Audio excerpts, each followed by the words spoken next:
Hello, welcome back to another episode on Red Bull. If you enjoy my videos, please subscribe and leave a like. Let's get into the story now. Thanks everyone for the kind words and advice. I caught my wife cheating on me over a year ago. I stayed with her for the sake of our children. But I haven't been able to get it off of my mind since. It has been 476 days since I confronted her about it. How do I know? Because every time I catch myself thinking about it, I tell myself, it's only been X days. Maybe you won't think about it tomorrow. So to go back to the beginning, I had just taken on a new project and new responsibilities at work. I was working a lot of hours, 60 per week, and was noticeably stressed. It was in May of 2015 that I noticed that she had added a password to her phone. When confronted about it, she told me it was because she was planning my Father's Day present and didn't want me to ruin the surprise. About a week later, she came to me and told me that she felt guilty keeping a big secret from me and told me that she was having our neighbor, a contractor, build a home office for me as my present. It struck me as odd, as in our 6 years together she has never said she felt guilty about anything and always insists that she never regrets anything in her life. Time goes on. Her phone is still password protected. And things don't feel right. I see her using her phone and smiling to herself more and more often. But when I ask her what she is doing, she says nothing and puts her phone away. So one morning I wait for her to get in the shower and I grab her phone before it requires the password. I go through her messages and find that she is texting the neighbor. I am all covered in frosting. You want to lick it off? There were no other messages to the neighbor, but I found out later that was because she had set up her phone to delete messages after a certain amount of time. I felt uncomfortable with it, but I knew she had a perverted sense of humor and I thought she would never do anything to hurt me. More time goes by and the neighbor is spending more and more time at our house, but the office is being completed slower and slower. I can't help but worry that something isn't right, so I start checking her location using Google Timeline.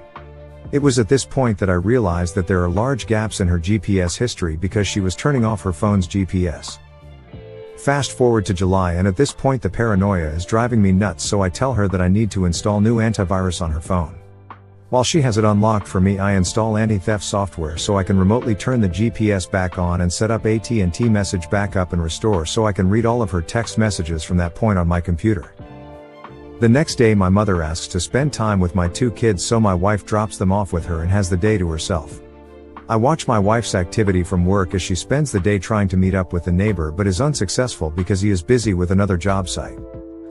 That night we get the kids back from my mom's house and we go out to dinner with the neighbor, his girlfriend, and his son. My wife and his girlfriend are having a good time drinking, laughing, and just joking around. His girlfriend mentions that would like to see Magic Mike XXL. I say it's a good idea, I'll watch the kids so my wife and her can go. So my wife and her go, and the neighbor and I go back to my house so the kids can play video games together. The kids are back in my son's room playing games and the neighbor is sitting across from me on the other couch. It is at this point that my wife starts texting him. She is describing sex acts she would like to perform with him and he is reciprocating. She tells him to check his Snapchat, and at the same time I get a Snapchat from her too, and it is her fingering herself in a bathroom stall. They keep talking, trying to figure out when they can meet up and have sex. They decide on Monday morning after I go to work. So in my head I had already planned to pretend to leave and circle back to catch them. But then they tell each other that they love each other and it is all I can do to not leap off the couch and knock him out. But I contain myself and continue reading the conversation unfolding in front of me.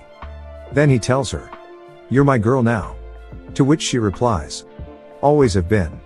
Ending with him writing, "And always will be." My wife and the neighbor's girlfriend return from the movie and I ask them, politely, to sit down. I then ask the kids to stay in my son's room and shut the door. I return to the living room and confront my wife and the neighbor. I say, "So you two love each other, huh?"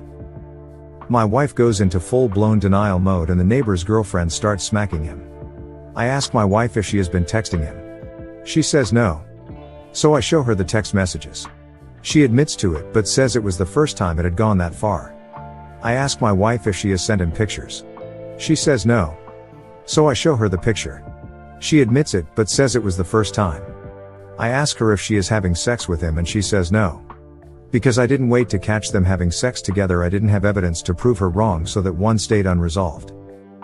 I tell her that I am leaving her. She tells me that she will make sure I never see my kids again if I do. She planned on using the fact that I had attempted suicide in high school to prove me unfit to have the children. She continues to say that it was my fault for being so busy with work and stressed out. That she just wanted someone she could talk to. Then she gives me an ultimatum to decide what I'm going to do, or she will decide for me. The neighbor's girlfriend starts defending the two of them, saying that it couldn't have been serious if they weren't having sex and that my wife and I are too perfect together to let this break us up. The neighbors go home and my wife and I argue for the rest of the night about what we are going to do. We go to bed separately, having not resolved anything. We keep going back and forth on the subject all weekend and finally settle on we were going to separate temporarily while we figure out what we want. I was going to stay in the house and she was going to take the kids and go to her mom's house. That Monday I go to work and I get text from her in the middle of a meeting with my bosses stating that she had explained things to our kids, but that they were upset and I need to explain it to them also.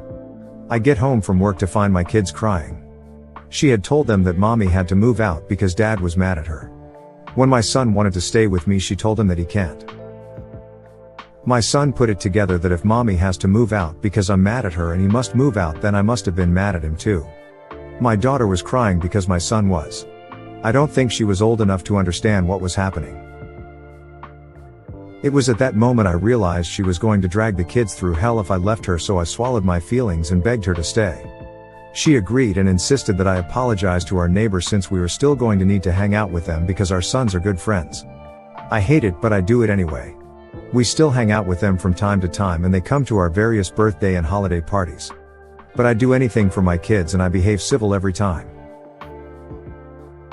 Things died down for a while. I still think about it constantly. I worry, how can I keep from making her so unhappy that she cheats on me again? Then almost a year from the original incident.